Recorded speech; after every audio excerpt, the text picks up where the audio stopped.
రామ్ చరణ్ గారు తీసిన మూవీస్లో top 3 best and worst films అంటే ఈ షార్ట్లో చూద్దాం. ముందే చెప్తున్నాను, నేను రామ్ చరణ్ గారి యాక్టింగ్ కాదు, ఓన్లీ ఆయన తీసిన మూవీస్కి మాత్రమే ర్యాంకింగ్ ఇస్తున్నా.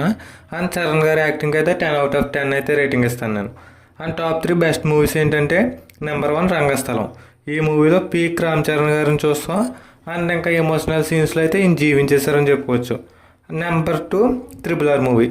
ఈ మూవీలో మీకు రామరాజు కనిపిస్తాడు కానీ రామ్ చరణ్ గారు ఎక్కడా కనిపించరు. ఆ రేంజ్లో ఉంటుంది రామ్ చరణ్ గారి యాక్టింగ్. నెంబర్ 3 మగధీర. ఈ మూవీ అప్పట్లో ఇండస్ట్రీ హిట్. అండ్ ఈ మూవీ ఎన్నిసార్లు చూసినా బోర్ కొట్టదు. ఆ స్టోరీ అయితే వేరే లెవెల్. అండ్ ఇప్పుడు టాప్ 3 వర్స్ట్ మూవీస్ ఏంటో చూద్దాం. Number 1 Zanjeer movie. ఈ మూవీ రామ్ చరణ్ కెరీర్లోనే ఒక పేడకల్ లాంటిది. అండ్ ఈ మూవీ కోసం ఎంత తక్కువ మాట్లాడితే అంత మంచిది. నెంబర్ 2 వచ్చేసి గేమ్ చేంజర్ మూవీ.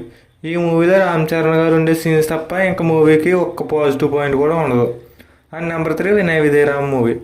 పార్ట్లుగా చూస్తే ఇది బాగానే ఉంటుంది కానీ అన్నీ కలిపి చూస్తేనే అస్సలు బాగోదు. ఇది నా ఒపీనియన్ మాత్రమే. అసలు మీ దృష్టిలో రామ్ చరణ్ గారి బెస్ట్ మూవీస్ ఏంటో వర్స్ట్ మూవీస్ ఏంటో కామెంట్లో చెప్పండి. అండ్ మన ఛానల్ సబ్స్క్రైబ్ చేసుకోవడం మాత్రం మర్చిపోద్దు.